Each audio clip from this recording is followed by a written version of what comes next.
Hello, everybody. I'm going to answer a few Twitter questions from the lovely Liam. He says, "Hey, Kevin, my name is Liam, and I'm an up-and-coming dancer from Minneapolis. Woo!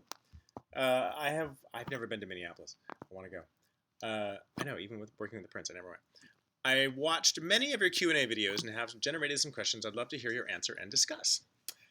In observing the world of dance specifically, in the United States, I've noticed that there seems to be a very defined divide between the commercial and showy nature of the West Coast and the more classic yet avant garde East Coast dance scenes. It seems like you fall into the more commercial category, knowing your history with pop stars and the stories you've shared. If you don't see it that way, please share your disagreement. With that, I'd like to get your thoughts and take on this. Do you observe that divide at all? If yes, how do you feel about it? Is there one you prefer or enjoy more as a dancer versus an observer? So I'm answering these because these are freaking great questions. Yes, I absolutely do see a divide. It was more pronounced back in the day. Back at the dawn of time, it was more pronounced back in the day because the majority of work in New York was all Broadway and live performance based. And everything else was filming out here, movies, TV, videos, commercials, tours, all happening out here. Um, and so the styles that are used for Broadway are generally more classical in nature. They require like more technique, and you are given your costumes. You're given your style. You're given the world in which you live. You're given that. So when you come to auditions in New York, you are going there. They want to see your body. They want to see your line. So a lot of it is all about tights, leotards, showing your feet, shoes that you can point in, because they want to see what you can do, technically. Um, Now, when in Los Angeles, I know dancers that have no technique and made an entire career because they know how to work their hair. It's a superpower. Um, Seriously, like video girls that would just made a living off of doing videos because they had great hair and could work a camera. So it's a different skill set that you need here in Los Angeles. I'm not saying that everyone should come out here if they think they can work their hair, but it is possible if you're that good at it. Um, Here in Los Angeles, you're going out for pop stars. You're going out for uh, commercials and where you have to be yourself, or they're buying you as your style. They're choosing you for your style, not just your dance style. You're also your clothing style, how you dress, what you wear. Um, that's gotten much more pronounced as the years have passed. Now people even take class looking like they're going to some big Janet Jackson audition, and that's new or fairly recent, anyways, the past 10 years. Um, yes, I absolutely do see a divide. Now, I would say, as a general rule, I tend to see New Yorkers as a little more trained.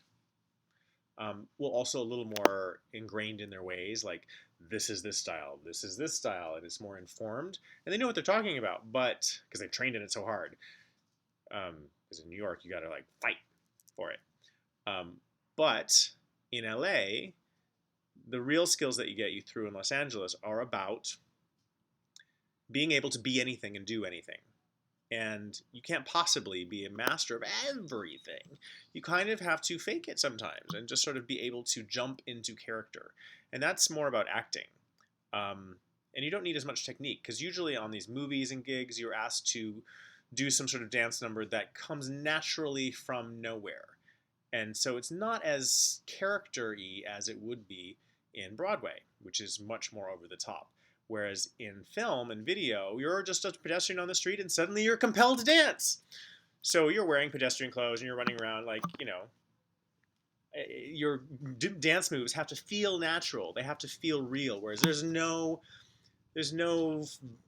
vague sense of reality in musical theater. It's full out fantasy. But in LA, you kind of have to create that.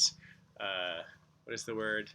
Um, I can't remember the word. Anyways, yeah, you have to be able to convince people that that's sort of really happening from an emotional space. Um, So that's the divide. Do I prefer one? How do I feel about it? I I think to be a great dancer, you have to be diverse. You have to be well-rounded, and you have to be able to continue learning because dance doesn't stop. Not only do you have to master all the different styles in the past, but you also have to master the ones that are happening right now and the ones that are coming up. So if you stop training, you are just asking to become a dinosaur. You have to do as much as you can to stay current, and it's not easy, and not everybody does it, and that's also one of the reasons why people drop out like flies because they can't keep up with what's happening next. And I'm starting to see why. I'm starting to see there's certain things that I can't do, and that's frustrating. But I I think everybody should be well-rounded, but I also think you should be. If you want to do musicals, go train for musicals. If you want to do pop tours, go work on your style. Go get some cute clothes. Uh, okay. I am definitely what do I prefer more as a dancer or an observer? I prefer commercial dance for both. I just have no patience for total fantasy musical theater. Like I'm not a musical theater guy.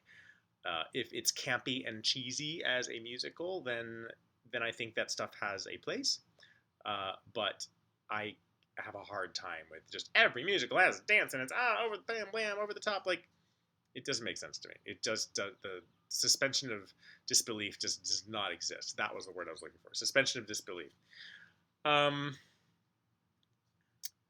what characteristics do you think distinguish each scene from the other?